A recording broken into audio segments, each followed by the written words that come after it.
ସାଙ୍ଗମାନେ କଳ୍ପନା କରନ୍ତୁ, ଯଦି ଭାରତ କେବେ ବି ଉପନିବେଶୀକୃତ ହୋଇନଥାନ୍ତା ତାହେଲେ କ'ଣ ହେଇଥାନ୍ତା? ସୁନା, ହୀରା ଏବଂ ଅମୂଲ୍ୟ ପାଠାଗାର ଭଳି ଆମର ସମସ୍ତ ପ୍ରାଚୀନ ସମ୍ପତ୍ତି ଏବେ ବି ଆମ ପାଖରେ ରହିଥାନ୍ତା। ଶିଳ୍ପ ବିପ୍ଳବ ଭାରତରେ ଆରମ୍ଭ ହୋଇଥାନ୍ତା, କାରଣ ଆମର ବୟନ, ବାଣିଜ୍ୟ ଏବଂ କୃଷି ବିଶ୍ୱର ସର୍ବୋତ୍ତମ ଥିଲା। ଆମର ଶିକ୍ଷା ବ୍ୟବସ୍ଥା ନାଳନ୍ଦା ଏବଂ ତକ୍ଷଶିଳାର ପରମ୍ପରାରୁ ବିକଶିତ ହୋଇଥାନ୍ତା ଓ ସମସ୍ତେ ନିଜ ନିଜ ମାତୃଭାଷାରେ ଶିକ୍ଷା ପାଇଥାନ୍ତେ। ହୋଇପାରେ IT ହବ୍ ବା ସିଲିକନ୍ ଭ୍ୟାଲି ଆଜି ଭାରତରେ ଥାନ୍ତା। ଆମର ସଂସ୍କୃତି, ଆଧ୍ୟାତ୍ମିକତା ଏବଂ ମୂଲ୍ୟବୋଧ ସାରା ବିଶ୍ୱରେ ଆହୁରି ଶକ୍ତିଶାଳୀ ଭାବରେ ଦେଖାଯାଇଥାନ୍ତା।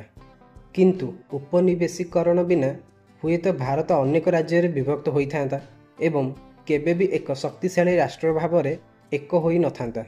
ତେଣୁ ପ୍ରଶ୍ନ ହେଲା, ଭାରତ କେବେ ବି ଉପନିବେଶୀକୃତ ନ ହୋଇଥାନ୍ତା ତାହେଲେ ଆଜିର ପୃଥିବୀ କିପରି ଦେଖାଯାଉଥାନ୍ତା?